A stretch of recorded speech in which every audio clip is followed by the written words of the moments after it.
In a stunning discovery, we learned firefighters refused to cross the street to save a dying dad. We want answers. I just felt helpless in my city. 77-year-old Cecil Mills collapsed right across the street from the fire station. His daughter says they could see a firefighter watching the chaos, but he refused to help them. I even ran to the curb and said, "Are you going to help me or are you going to let my dad die?" Rita Cosby, I'm sick. I've worked with a lot of firefighters in arson investigations, and they were impeccable. What happened? This is a horrible story. 77-year-old Cecil Mills was shopping at a shopping center, went into cardiac arrest. He was with his family, and the family said, hold on, there's a fire department right across the street, Station 15. The daughter frantically knocked on the door and begged for help, and they refused to come.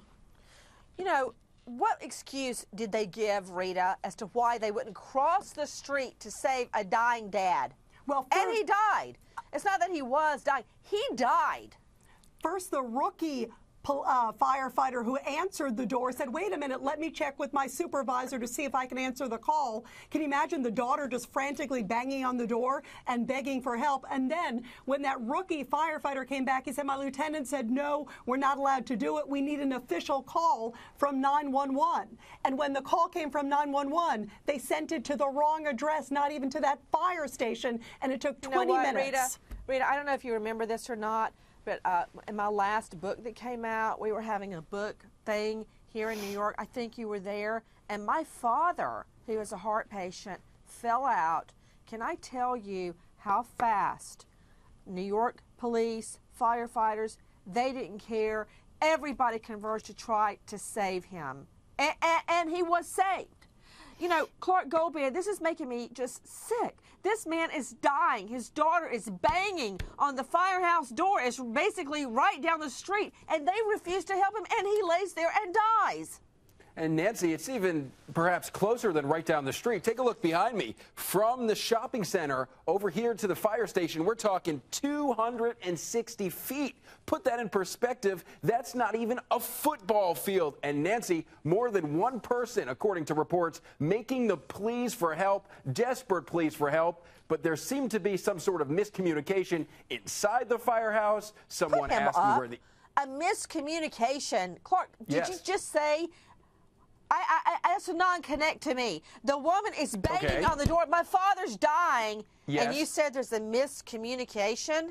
Yes, well, you know, Nancy, here's what we've seen. This new firefighter, he goes upstairs to ask what to do. That's not People a miscommunication. Don't respond. The speakers aren't working. They have to fix the speakers. Can't hear you.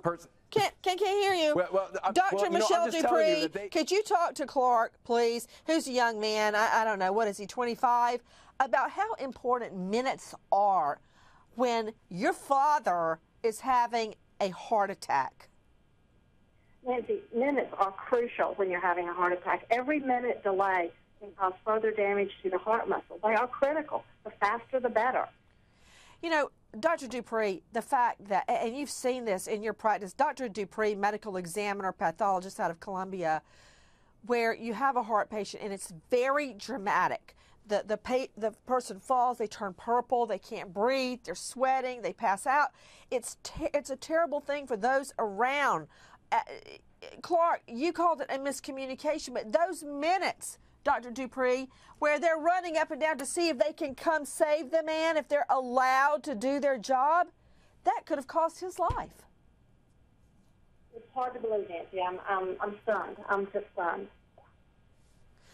With me right now by phone, firefighter Robert Rowe. Hi, Robert. Thank you for being with us. I'd like to hear what you have to say. Well, you know, there's an expectation of the public for fire service to respond in a reasonable fashion, properly. That's what we do. We serve the public. I don't know the circumstances as to why there was a delay, but nonetheless, there is what they call a station still alarm, which means that people can come to your door and request assistance. You have to call it into your dispatch and let them know you're on the run, and then at that point, you know, you respond appropriately.